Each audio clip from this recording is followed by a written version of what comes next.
Hello everyone, myself Nisha Kashyap. I'm a practicing clinical psychologist under Government of West Bengal. আজকে আমি তোমাদের সাথে WBCS psychology optional নিয়ে কিছু চর্চা করতে এসেছি। বন্ধুরা, আমরা সবাই জানি বিগত 3 বছর ধরে বিভিন্ন আইনি জটিলতার জন্য WBCS এক্সামিনেশন কোনোভাবে কন্ডাক্ট করা যায়নি।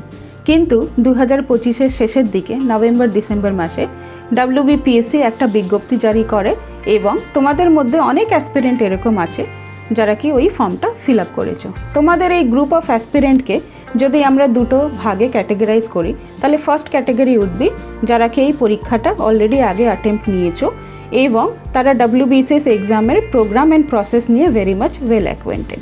সেকেন্ড ক্যাটেগরি উড বি যারা কি fresher candidate, first time aspirant যারা কি আগামী দিনে এই পরীক্ষাটা দিতে চলেছো। তোমাদের এই দুটো ক্যাটেগরির মধ্যে যারাই psychology optional form fill up করার সময় চুজ করেছো, ডেফিনেটলি তাদের পেছনে কিছু না কিছু একটা পজিটিভ আসপেক্ট রয়েছে। অ্যাজ ওয়েল এজ আমি এটাও বলতে পারি যারাই চুজ করেছো 99% তোমাদের কিন্তু স্কুল লেভেলে এবং কলেজ লেভেলে সাইকোলজি অ্যাজ আ সাবজেক্ট ছিল না। তাহলে এবার সাবজেক্টটা কমপ্লিট করবে কি করে? একটা জিনিস মনে রাখবে, সিভিল সার্ভিস পরীক্ষার সবথেকে বড় হাতিয়ার হলো যে শর্ট পিরিয়ডের মধ্যে আমরা সিলেবাস কিভাবে কমপ্লিট করব এবং কিভাবে রিভাইজ করে অপশনাল সাবজেক্ট আমাদের গ্রিপে রাখব। এটার একমাত্র কারণ জিএস পেপারগুলো আমাদের অনেকটা অ্যাটেনশন কনজিউম করে এবং অনেকটা এনার্জি আমাদের জিএস পেপার প্রিপারেশনে অনেকটা ওই দিকে চলে যায়। ইন দ্যাট কেস কী হয়, অনেক সময় আমরা অপশনালের দিকে অ্যাটেনশনটা হারিয়ে ফেলি। কিন্তু অ্যাটেনশন হারালে তো চলবে না।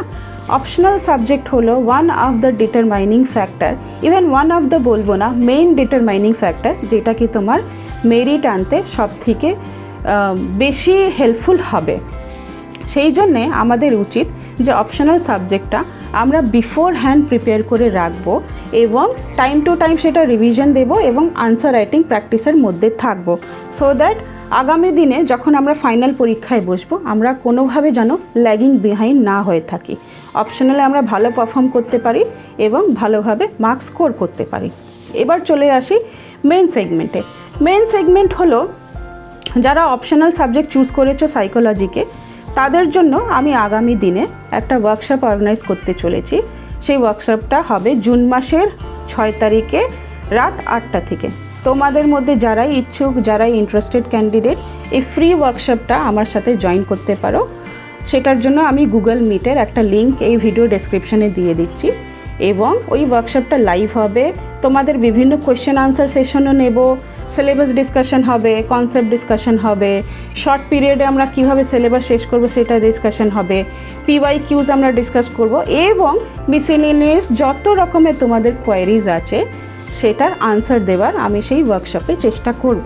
And remember, this workshop will be absolutely free and anybody can join over there.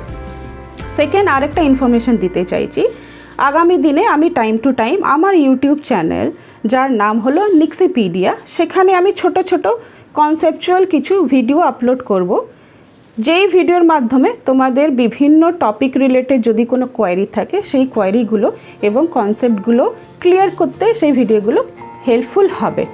So friends, এখানেই ভিডিওটা শেষ করলাম। আশা করি তোমরা নিজেকে মোটিভেটেড রাখবে, নিজেকে এনথুজিয়াস্টিক রাখবে এবং লেগে পড়ো পরীক্ষার প্রিপারেশনের জন্য। Be the one to see yourself in the merit list. Stay tuned and keep watching me. Thank you very much. Good luck. Goodbye.